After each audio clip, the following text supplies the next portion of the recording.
In the book of Ruth, we get the story. This woman, Naomi, had left Israel with her husband and her sons, and they'd gone to live in Moab at this time of famine.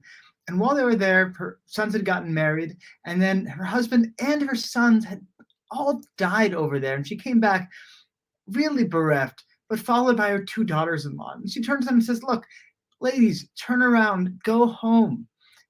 Even if I was still young enough to have new sons, would you really wait for them to grow up to be husbands for you? I have nothing left to give you. Go back and get married in your own people. Don't stop following me back." And one of the women, Orpah, turns around, and one of them, Ruth, says, "No, I'm going to continue following you."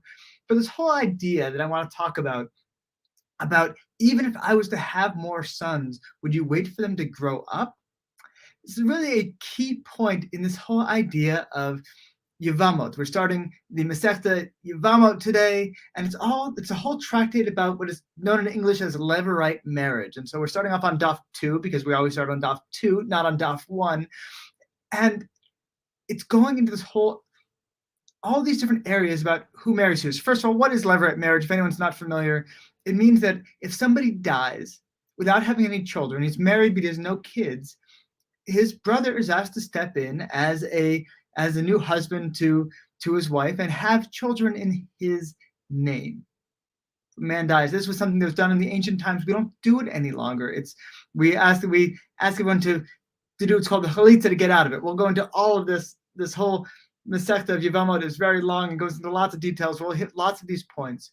But there's a whole category of people that we say we do not do Levirate marriage if this is, your scenario. And one of them is this whole idea of, if there are two brothers and one of them dies, okay, the other brother can marry his wife and have children in his name.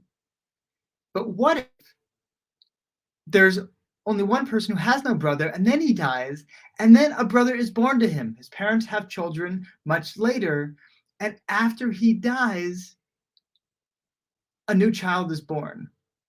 Could you still do Levirate marriage? And the answer is no. Kind of as Naomi says to Ruth, she makes it sound like it's possible, but come on, totally impractical. You wouldn't want to wait around all that time for me to have a child, that child to grow up, right? But we say, according to Jewish law, that if there wasn't somebody born, later birth would not make that child eligible to later marry his brother's wife and have children in his name. And I think part of it is this whole idea, like, we don't want to leave anything in limbo. If there's a possibility to do this thing of Levirate marriage, great, do it. At least back then. Or if you don't want to do it, don't do it. It's optional. It's not required.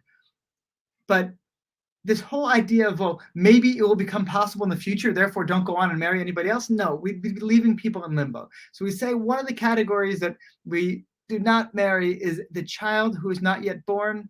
That completely exempts people from what we call yibum in Hebrew, the Levirate marriage. It's not going to happen. The kid needs to be alive at the same time as his brother to possibly be able to step in and do Levirate marriage.